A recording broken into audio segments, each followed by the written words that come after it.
सबको जय श्री राम। भारत माता की जय। दोस्तों, एक बड़ी ही दुखद घटना सुनने को मिली है झारखंड से। एक फल विक्रेता जो कि हिंदू फल विक्रेता अपने दुकान का नाम रख के और बड़े ही शांत तरीके से, बड़े ही अहिंसात्मक तरीके से अपना फल बेच रहा होता है, उसको झारखंड सरकार ने गिरफ्तार कर लिया। अभी 2 दिन पहले एक न्यूज आई थी कि महाराष्ट्र से ये न्यूज थी कि एक हिंदू परिवार ने एक मुस्लिम डिलीवरी बॉय से सामान लेने से मना कर देते हैं तो महाराष्ट्र सरकार ने उनको गिरफ्तार कर लिया। ये दोनों ही घटनाएं कांग्रेस शासित प्रदेश की है, या कांग्रेस की मेंटलिटी वाले लोग हैं, या फिर कांग्रेस के लोग हैं। दोस्तों, हमें यदि अपने संस्कृति को जिंदा रखना है, आप यदि चाहते हैं कि इस दुनिया में हिंदुत्व जिंदा रहे, तो आपको अब प्रतिरोध करना होगा, क्योंकि यदि अब आपने प्रतिरोध नहीं किया तो लड़ाई पहले से भी खतरनाक हो चुकी है, फिर संस्कृति समाप्त होने की भी संभावना है। मुगलिया सल्तनत से ही हम देखते आ रहे हैं। यदि अकबर की बात करें, वो अकबर जिसने आज तक अपने लाइफ में महाराणा प्रताप से फेस टू फेस लड़ाई नहीं करी, राजपूतों को ही राजपूतों से लड़वाया और कभी महाराणा प्रताप पर विजय प्राप्त नहीं की, उस अकबर का अभी मूवी आया था जोधा अकबर बॉलीवुड में। तो इस तरीके से उसको रिकॉर्ड किया गया है कि जैसे अकबर बहुत बड़ा महान, बहुत ही न्याय प्रिय राजा था। यदि महाराणा प्रताप पर, अभी तो सीरियल आ चुका है, लेकिन यदि महाराणा प्रताप पर उस तरीके से मूवी आए और यदि बिल्कुल ही ओरिजिनल इतिहास दिखाया जाए, हालांकि जो भी मुस्लिम टीम होगी, जो भी कांग्रेस टाइप की विचारधारा वाली टीम होगी बॉलीवुड में, वो लोग पहले ही कुछ ना कुछ चेंजिंग कर देते हैं।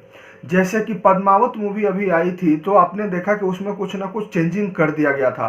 आप यदि हिंदू इतिहास को भी दिखाते हैं ना, तो उसमें भी मुस्लिमों को ही महान दिखाया जाता है। क्यों? क्योंकि जो हमारे आगे आने वाली जनरेशन है वो तो उस मूवी को देखेगी। अब जोधा अकबर जो देखेगा उसको लगेगा कि भाई अकबर तो बहुत बड़ा महान था, बहुत बड़ा शहंशाह था। औरंगजेब की यदि बात करें तो औरंगजेब को लोग इतना रिस्पेक्ट देने लगे हैं कि अभी दिल्ली में कई रोड्स के नाम औरंगजेब के नाम से है।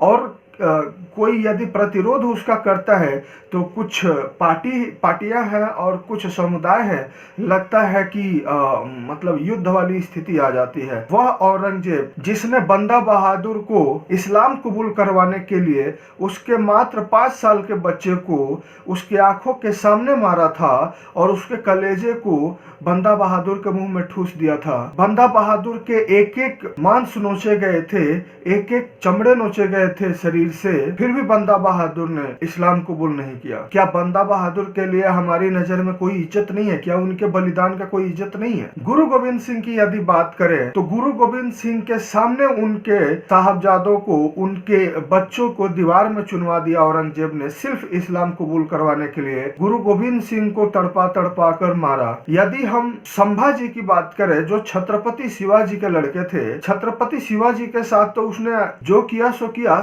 उनके लड़के जो थे संभाजी के भी शरीर के टुकड़े टुकड़े किए, आंख फोड़ दी, पैर काट दिए, हाथ काट दिए, अंत में मार ही दिया उनको, सिर्फ इस्लाम कबूल करवाने के लिए। तो ये जो इनका काफिर वाला शब्द है ना, अभी इस्लाम फैलाने के लिए, ये बहुत पहले से आ रहा है। और औरंगजेब दूसरों के लिए ही वैसा नहीं था। औरंगजेब खुद अपने पिताजी शाहजहां को मारकर गद्दी पर बैठा था। और औरंगजेब के बाद जो उसके 3 लड़के होते हैं तो उसके वो तीनों आपस में लड़ जाते हैं सत्ता के लिए, और आपस में ही एक लड़का जो होता है वो बाकी दोनों को मार देता है। तो कहने का मतलब है कि जिस कल्चर में दया नाम की कोई चीज नहीं है, जिस धर्म में शांति नाम की कोई चीज नहीं है, शुरू से ही मार काट विस्तार की नीति है, जिस धर्म को पालन करते हुए औरंगजेब सिंहासन पर बैठा तो खून किया और वैसे ही उसकी मौत हुई, उसके अपने लड़के ने सिंहासन के लिए उसको जहर दे के मार दिया था औरंगजेब को। औरंगजेब को किसी हिंदू राजा ने नहीं मारा था। उस औरंगजेब के सपोर्टर इतने हो गए हैं आज के डेट में, मतलब औरंगजेब को अपना हीरो मानते हैं और मात्र उनके वोट बैंक को लेने के लिए, उनके वोट लेने के लिए हमारे पॉलिटिशियन इतने गिर चुके हैं कि उनकी चमचागिरी करने के लिए हमेशा तैयार रहते हैं। उनका साफ कहना होता है कि हम आपको तभी वोट देंगे जब हमारी ये शर्तें आप मानेंगे, यदि आप नहीं मानेंगे तो वो वोट नहीं देंगे, और उनका बंडल ऑफ वोट होता है। इसी चलते कुछ हमारे पॉलिटिशियन जो कि काफ़ी नालायक टाइप के होते हैं, जिनका कोई अपनी खुद की वैसी पहचान नहीं होती है जनता में, जिनका जनता में कोई क्रेज नहीं होता, वो उनके सामने झुक जाते हैं, उनसे संधि कर लेते हैं और उन्हीं के अनुसार शासन करते हैं। और इसमें कांग्रेस सबसे आगे है। कांग्रेस तो मुस्लिम विचारधारा वाला ही पार्टी है। बात है कि अब हमें क्या करना चाहिए दोस्तों, अब हमें कठोर प्रतिरोध करना है। आप जैसे कर सकते हैं, अहिंसात्मक तरीके से, हिंसा नहीं करनी है, हमें कठोर प्रतिरोध करना है, इस चीज का विरोध करना है। चाहे आप सोशल मीडिया से करें या फिर आप पूर्ण बहिष्कार करें इन लोगों का। सबसे आसान तरीका है ये दोनों, कोई लड़ाई झगड़ा नहीं।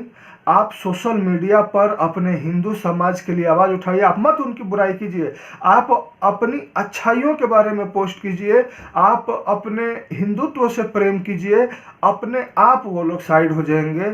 और यदि आप जितने लोग शहीद हुए हैं, जैसे सन्यासी शहीद हुए, अभी 2 सन्यासियों को मारा गया, इतिहास में जितने लोग शहीद हुए, यदि उनके लिए थोड़ी सी भी रिस्पेक्ट है आपके मन में, तो आप इनका पूर्ण बहिष्कार कीजिए। आज की वीडियो में बस इतना है। यदि आपको हमारी वीडियो पसंद आई तो वीडियो को लाइक करें, सब्सक्राइब करें और शेयर करें। जय हिंद, वंदे मातरम।